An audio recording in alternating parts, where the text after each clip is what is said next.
Hello dear friends, कैसे हो आप लोग। आई होप कि आप लोग स्वस्थ और मस्त होंगे। आज मैं आप लोगों को यूपी डीएलएड का फर्स्ट सेमेस्टर का जो हम लोग का पहला पेपर है वो है बाल विकास का, तो उसके सिलेबस को आगे बढ़ाते हुए टॉपिक का डिस्कशन करूंगी। तो आप लोग क्या कर रहे होंगे, क्लास को बिल्कुल क्रम से लेते चल रहे होंगे और नोट्स भी बिल्कुल क्रम से ही बनाते चल रहे होंगे, और क्या करिएगा, साथ साथ रिवीजन भी करते चलिएगा। तो चलिए हम लोग अपने सिलेबस को आगे बढ़ाते हुए अपने टॉपिक का डिस्कशन करते हैं। तो जो हम लोग का टॉपिक चल रहा था वो चल रहा था प्रमुख नियम, यानी नियम क्या थे ये मैंने आपको कल की क्लास में बताया था। तत्परता का नियम क्या होता है इसके बारे में मैंने आपको बता दिया था कि तत्परता के नियम के माध्यम से बच्चे किस तरीके से चीज़ों को सीखते हैं और कितने बेहतर तरीके से सीखते हैं। फिर मैंने आपको बताया था कि अभ्यास का नियम क्या होता है, ये सब मैंने आपको बता दिया था। इसी तरीके से क्या हुए थे, कई सारे नियम थे जिनके बारे में मैंने आपको क्या किया था, बताया था। अब चलिए हम लोग क्या करते हैं, अपने सिलेबस को आगे बढ़ाते हुए टॉपिक का आगे का डिस्कशन करते हैं। अब जो हम लोग का नियम आएगा वो आएगा साहचर्य स्थानांतरण या संबंधित परिवर्तन का नियम। तो ये जो नियम है ये बहुत ज़्यादा इम्पॉर्टेंट है, इसलिए आपको क्या करना है, समझते चलना है। तो क्या है नियम हमारा, है साहचर्य स्थानांतरण या संबंधित परिवर्तन का नियम। ये क्या होता है अब इसके बारे में जानते हैं। कहा जा रहा है कि अगर दो परिस्थितियां पूरी तरह से समान हैं या मेल खाती हैं तो स्थानांतरण 100% होगा। पहले एवं नए स्थितियों में समानता होना ही साहचर्य स्थानांतरण कहलाता है। जो साहचर्य स्थानांतरण है तो इसका मतलब क्या है, इसका मतलब ये समानता। ठीक, मान लीजिए कोई दो चीज़ें हैं तो इनमें क्या है, इनमें जो समान है, मतलब जो कोई मान लीजिए दो चीज़ें होंगी तो कुछ ना कुछ उनमें क्या होगा, समान होगा। तो वही कहा गया, यही हमारा क्या होता है, साहचर्य स्थानांतरण का नियम होता है। मान लीजिए आप लोग मैथ में क्वेश्चन करते हो कि नहीं करते हो, तो मान लीजिए वही मेथड से आपने पहले सवाल लगा दिया, फिर उसी मेथड से क्या हुआ, आपका दूसरा सवाल लग गया, तो क्या हुआ, इसमें समानता तो है ना, क्योंकि नियम तो वही है लगाने का सवाल। तो यही हमारा क्या होता है, यही हमारा साहचर्य स्थानांतरण कहलाता है। ठीक, क्या मतलब जो साहचर्य स्थानांतरण होता है तो क्या होता है, वही कि मतलब अगर दो परिस्थितियां पूरी तरीके से क्या है, समान है या फिर मेल खाती हैं तो स्थानांतरण कितना होता है, 100% होगा, क्योंकि क्या है, पूरी तरीके से मेल खा रही हैं। पहले एवं नई स्थिति में समानता होना ही क्या होता है, साहचर्य स्थानांतरण कहलाता है। मैंने आपको एग्जाम्पल भी बता दिया कि मतलब मैथ की कोई क्वेश्चन है तो एक मेथड से जो क्वेश्चन लग गया उसी मेथड से आपने क्या किया, दूसरे क्वेश्चन की सॉल्व कर दिए, तो ये क्या हुआ, ये हमारा साहचर्य स्थानांतरण हुआ। अब चलिए हम लोग आगे बढ़ते हैं। अब जानते हैं कि जो मानसिक थकान होती है ये क्या होती है, इसके बारे में जानते हैं। कहा जा रहा है कि जब बहुत देर तक मानसिक कार्य करने की वजह से मस्तिष्क थक जाता है और फिर व्यक्ति कुछ कार्य नहीं कर पाता या करना नहीं चाहता, तो ये क्या होता है, ये मानसिक थकान होता है। क्या होता है मानसिक थकान, जब कोई भी व्यक्ति होता है, मान लीजिए कोई व्यक्ति है या कोई इंसान है या कोई भी है, तो वो क्या कर रहा है, जब थक जाता है, मान लीजिए कोई चीज़ बराबर लगा है, किसी वर्क में लगा है, तो क्या होगा, वहाँ पर माइंड का तो यूज करेगा ना, तो क्या होता है, इससे थक जाता है। तो वही कहा गया कि जब बहुत देर तक मानसिक कार्य करने की वजह से मस्तिष्क क्या होता है, थक जाता है और फिर व्यक्ति कुछ कार्य नहीं कर पाता है या करना नहीं चाहता है, तो ये क्या होता है, ये हमारी मानसिक थकान कहलाती है। आप लोग ये पढ़ते रहते होंगे तो क्या होता होगा, आप लोग भी थक जाते होंगे, तो फिर आप लोग क्या करते हो, जब मानसिक थकान होती है फिर सोते हो ना, तो वही है। तो वही कहा गया कि जब बहुत देर तक मानसिक कार्य करने की वजह से मस्तिष्क थक जाता है और फिर कुछ कार्य करने का मन नहीं होता है या करना नहीं चाहता है, तो ये क्या होती है, ये मानसिक थकान होती है। अब चलिए जानते हैं शारीरिक थकान के बारे में। जो शारीरिक थकान होती है ये क्या होती है, कहा जा रहा है कि जब शरीर के कार्य करने की क्षमता कम रह जाती है। ठीक, जब शरीर के कार्य करने की जो क्षमता होती है वो क्या होती है, कम रह जाती है। शरीर के विभिन्न काम शिथिल पड़ जाते हैं। प्रत्येक कार्य में थोड़ी बहुत शारीरिक एवं मानसिक थकान आवश्यक आती है, मतलब अवश्य आती है। मतलब क्या कहा जा रहा है, शारीरिक थकान का मतलब, शारीरिक थकान मतलब यही होता है कि जब आप लोग कोई कार्य करते हो, मतलब शरीर के माध्यम से करते हो, तो जब करते रहोगे थक जाओगे, तो यही क्या होती है, हमारी शारीरिक थकावट होती है। तो वही कहा गया है कि जब शरीर के कार्य करने की क्षमता कम रह जाती है और शरीर के विभिन्न कम शिथिल पड़ जाते हैं, प्रत्येक कार्य में थोड़ी बहुत शारीरिक एवं मानसिक थकान अवश्य आती है। कोई भी कार्य करोगे तो आप लोग शारीरिक थकान भी आएगी और मानसिक थकान भी आएगी कि नहीं आएगी। इसी तरीके से जो हमारे यहाँ से 7वां चैप्टर है वो क्या होता है, कंप्लीट होता है। ठीक, अब जो हम लोग का नया चैप्टर स्टार्ट होगा वो कौन सा चैप्टर है, 8वां चैप्टर। चलिए अब इसके बारे में जानते हैं कि जो 8वां चैप्टर है वो हमारा क्या है और इसके अंतर्गत हम लोग क्या क्या पढ़ेंगे। जो 8वां चैप्टर है हमारा वो है अधिगम या सीखने के प्रमुख सिद्धांत। अधिगम का मतलब क्या होता है, सीखना। तो इसके जो प्रमुख सिद्धांत हैं वो कौन कौन से होते हैं, अब इसके बारे में जानेंगे। ये भी बहुत ज़्यादा मोस्ट इंपॉर्टेंट है, डीएलएड के एग्जाम के लिए तो है ही, बाकी टेट सीटेट और सुपर टेट के लिए भी बहुत ज़्यादा इंपॉर्टेंट है। इसलिए आपको क्या करना है, चीज़ों को बहुत अच्छे तरीके से समझते चलना है और नोट्स भी बनाते चलना है ताकि आप लोग क्या करो, चीज़ों का रिवीजन कर सको। तो जो हम लोग का 8वां चैप्टर है वो क्या है, अधिगम सीखने की प्रमुख सिद्धांत। अधिगम का मतलब होता है सीखना, जिसके प्रमुख सिद्धांत क्या है इनके बारे में जानेंगे, यानी थ्योरीज ऑफ लर्निंग। चलिए अब इसके बारे में जानते हैं। कहा जा रहा है कि व्यक्ति के व्यवहार में अभ्यास, प्रशिक्षण और अनुभव के कारण आए स्थायी परिवर्तन को अधिगम कहते हैं। अधिगम का मतलब क्या होता है, सीखना। ये क्या होता है, व्यक्ति के व्यवहार में अभ्यास, प्रशिक्षण और अनुभव के कारण आए स्थायी परिवर्तन को क्या कहते हैं, अधिगम कहते हैं। कोई भी व्यक्ति हो तो अगर वो क्या करेगा, कोई कार्य करेगा तो कुछ ना कुछ तो वो सीखेगा ना, तो इससे क्या होगा, उसके व्यवहार में, उसके मतलब व्यवहार का मतलब क्या होता है, बातचीत करने के तरीके में भी क्या आएगा, अंतर आएगा। आप लोगों ने खुद देखा होगा, कोई कार्य करेगा तो फिर वो क्या होगा, कार्य भी सीख जाएगा, तो होगा कि नहीं होगा, कई सारी उसमें क्या होंगे, चेंजेस आएंगे। तो वही कहा गया है कि व्यक्ति के व्यवहार में अभ्यास, प्रशिक्षण और अनुभव के कारण आए स्थायी परिवर्तन को क्या कहते हैं, अधिगम कहते हैं। अधिगम की प्रक्रिया सतत एवं जीवन पर्यंत चलती है। क्या कहा गया है, कहा गया है कि जो अधिगम की प्रक्रिया होती है ये सतत और जीवन भर चलती रहती है। अधिगम का मतलब क्या होता है, अधिगम का मतलब होता है सीखना, और सतत और जीवन भर का मतलब क्या होता है कि व्यक्ति जीवन भर कुछ ना कुछ क्या करता है, सीखता रहता है। ठीक, तो वही कहा गया है कि जो अधिगम की प्रक्रिया होती है सतत एवं जीवन पर्यंत चलती रहती है। अब चलिए हम लोग आगे बढ़ते हैं। अब हम लोग के मनोवैज्ञानिक हैं, मनोवैज्ञानिकों के अनुसार निम्न अधिगम के सिद्धांत हैं। तो चलिए जानते हैं कि जो मनोवैज्ञानिक हैं इन्होंने अधिगम के सिद्धांत कौन कौन से दिए हैं। अब इनके बारे में जानते हैं। जो पहला आ रहा है वो आ रहा है थार्नडाइक का प्रयास एवं त्रुटि का सिद्धांत। दूसरा आ रहा है पावलोव का सिद्धांत। तीसरा जो आ रहा है वो आ रहा है स्किनर का सिद्धांत। और जो चौथा है वो आ रहा है कोहलर का सिद्धांत। और जो पांचवा है वो आ रहा है लेव वाइगोत्स्की का सिद्धांत। और जो छठवां है वो आ रहा है पियाजे का सिद्धांत। अब इन सब के बारे में हम लोग क्या करेंगे, डीप में पढ़ेंगे और एक एक जानेंगे। सबसे पहले हम लोग को जो आ रहा है वो आ रहा है थार्नडाइक का सिद्धांत।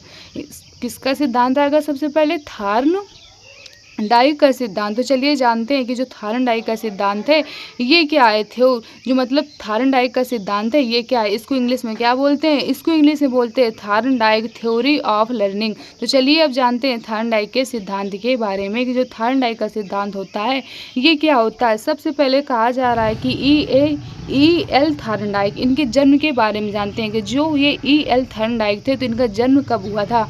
तो इनका जन्म हुआ था 1874 में और मृत्यु कब हुई थी, तो मृत्यु हुई थी 1949 में। और इन्होंने क्या किया था, 1913 में प्रकाशित होने वाली अपनी पुस्तक एजुकेशन साइकोलॉजी 1998 में संबंधवाद के विषय में बताया। इनकी जो बुक थी तो उसका क्या नाम था, इनकी बुक का नाम था एजुकेशन साइकोलॉजी। क्या नाम था, एजुकेशन साइकोलॉजी इनकी क्या थी, ये इनकी बुक थी। ठीक, अब आगे हम लोग बढ़ते हैं। अब आ रहा है कि थार्नडाइक के सिद्धांतों को निम्न नाम है। जो थार्नडाइक के सिद्धांत हैं इनके क्या है, निम्न नाम है। जो थार्नडाइक के सिद्धांत हैं इनको और किन नामों से जाना जाता है उनके बारे में जानते हैं। पहला कह रहा है कि संबंधवाद का सिद्धांत, दूसरा कह रहा है उद्दीपक प्रतिक्रिया का सिद्धांत, तीसरा कह रहा है सीखने का संबंध सिद्धांत, और जो चौथा है वो कह रहा है प्रयत्न एवं बोल का सिद्धांत, और जो पांचवा वो कह रहा है साक्षर सिद्धांत, और जो छठवां है वो कह रहा है अणुवादी सिद्धांत, और जो सातवां वो कह रहा है प्रयास एवं त्रुटि का सिद्धांत। इसके बाद जो आठवां है वो कह रहा है अधिगम का सिद्धांत, और जो नौवां है वो कह रहा है संयोजनवाद का सिद्धांत। इसके बाद जो 10वां है वो कह रहा है थार्नडाइक का संबंधवाद। ये क्या है, ये सब थार्नडाइक के क्या है जो सिद्धांत हैं उनको इन नामों से भी जाना जाता है। अब इन सब के बारे में हम लोग क्या करेंगे, डीप में पढ़ेंगे।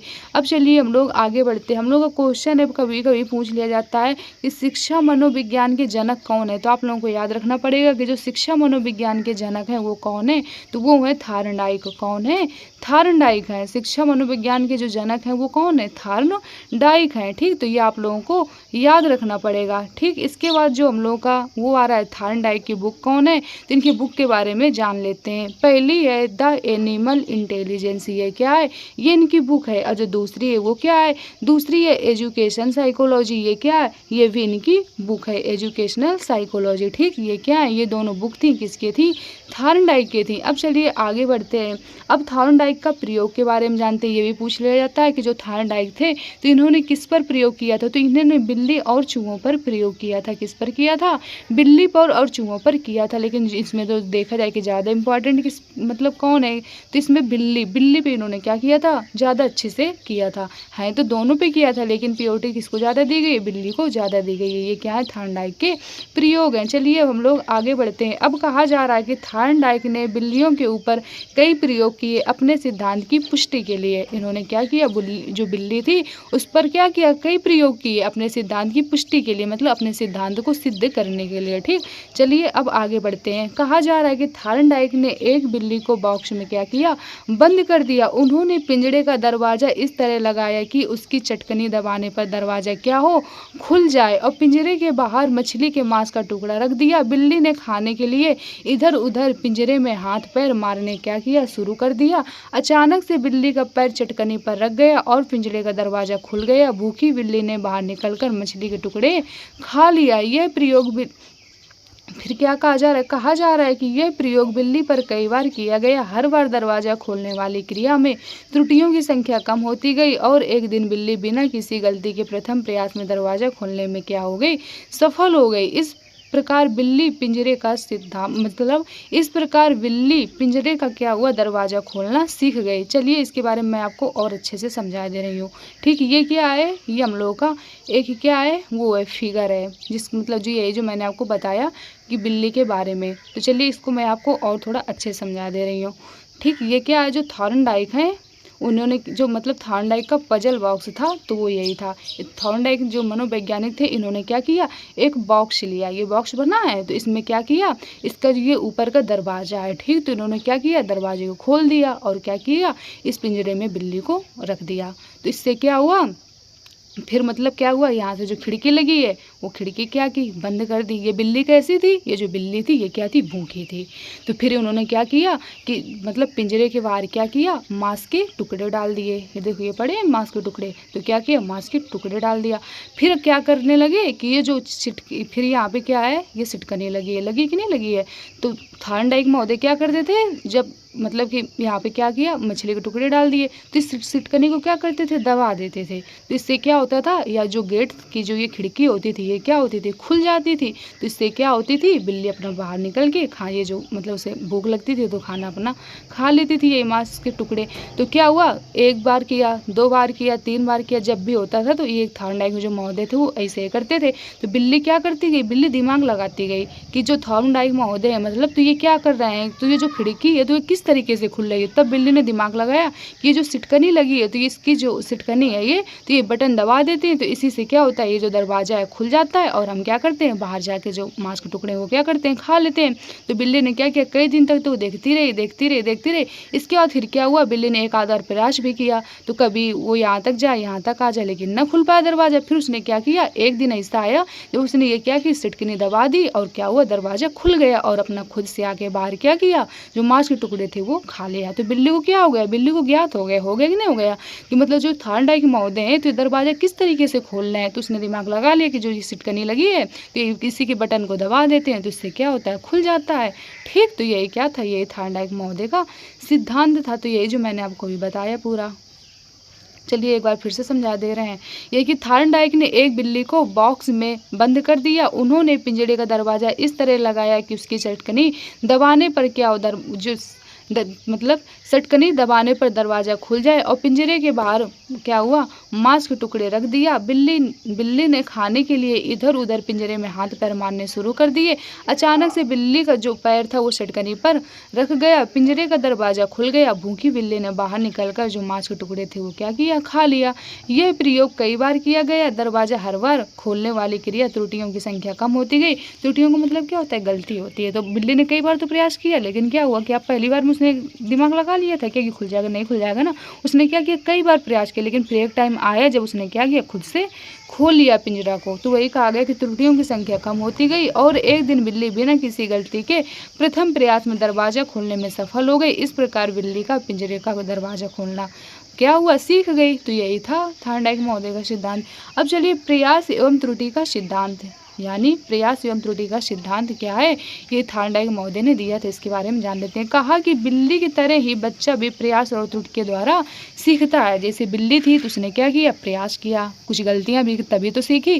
तो इन्होंने क्या कहा, इन्होंने कहा इसी तरीके से बच्चा है वो भी क्या करता है, प्रयास और त्रुटियों के माध्यम से ही सीखता है। जब त्रुटि करेगा मतलब गलतियाँ करेगा तभी तो सीखेगा, तब उनको क्या करेगा, सुधारेगा। अगर गलतियाँ ही नहीं करेगा तो फिर सुधारेगा भी नहीं। तो वही कहा गया कि बिल्ली की तरह ही बच्चा भी प्रयास और त्रुटि के द्वारा क्या करते हैं, सीखते हैं। ठीक, कहा गया है कि बच्चे प्रयास एवं त्रुटि सिद्धांत के द्वारा चलना, बोलना और भोजन करना सीखते हैं। क्या आप लोगों ने छोटे से ही देखा होगा, तो क्या बच्चे डायरेक्ट चलना सीख जाते हैं या नहीं सीखते हैं। पहले वो क्या करते हैं, पहले घस लेंगे, फिर क्या होगा, चलेंगे, मतलब चलने की कोशिश तो करेंगे लेकिन गिर जाते हैं, होता है कि नहीं होता है। फिर धीरे धीरे क्या होता है, धीरे धीरे वो पैर रखना और अच्छे से सीख जाते हैं, फिर धीरे धीरे क्या होता है, वो चलने भी लगते हैं। तो वही कहा गया है कि बच्चे प्रयास एवं त्रुटि के सिद्धांत के द्वारा चलना, बोलना और भोजन करना सीखते हैं। बोलने की हो मतलब बोलने को ही ले लीजिए, क्या बच्चा तुरंत बोलने लगता है, क्या नहीं बोलने लगता है। पहले वो क्या करता है, अटक मतलब कि बोलने में लड़खड़ाता है, अटकता है, माँ चा ऐसे बोला करता है, थोड़ा थोड़ा बोलेगा। फिर धीरे धीरे क्या होता है, धीरे धीरे बोलना भी सीख जाता है। भोजन करने को क्या बच्चा खुद से खाने लगता है कि नहीं खाने लगता है। पहले वो क्या करता है, देखता है कि कौन किस तरीके से खा रहा है। पहले बच्चे को क्या होता है, खिलाना पड़ता है, फिर धीरे धीरे क्या होता है, बच्चा खाना भी सीख जाता है। तो वही कहा गया कि बच्चे प्रयास एवं त्रुटि के सिद्धांत के द्वारा चलना, बोलना और भोजन करना क्या करते हैं, सीखते हैं। इसीलिए कहा गया है कि जब त्रुटियां होंगी यानी गलतियां करोगे तभी आप लोग क्या करोगे, सीखोगे। जब तक गलती नहीं करोगे तो सीख भी नहीं पाओगे। ठीक, तो वही कहा गया है कि जब कोई व्यक्ति काम करना सीखता है तो शुरुआत में त्रुटियां होती हैं, लेकिन बार बार प्रयत्न करने पर व्यक्ति उसे सीख जाता है। यानी कोई भी व्यक्ति हो, कोई भी इंसान हो, कोई भी हो, तो वो कोई भी कार्य जब करना सीखता है तो उससे क्या होता है, शुरुआत में त्रुटियां होती हैं। त्रुटियां मतलब क्या होता है, गलतियां होती हैं, लेकिन बार बार प्रयत्न करने पर व्यक्ति उसे क्या करता है, सीख जाता है। जब बार बार उसे क्या करेगा, प्रयास करेगा, तो क्या होगा, वो सीख जाता है, ऐसा कहा जाता है। अब इसके बाद हम लोग के मनोवैज्ञानिक है वुडवर्थ, ये क्या कह रहे हैं, ये कह रहे हैं कि त्रुटि के द्वारा किसी नवीन कार्य को सीखने के लिए अनेक प्रयत्न करने पड़ते हैं। मतलब कोई भी आप नया कार्य करोगे जब तो त्रुटियां होंगी कि नहीं होंगी, तभी आप लोग सीख पाओगे।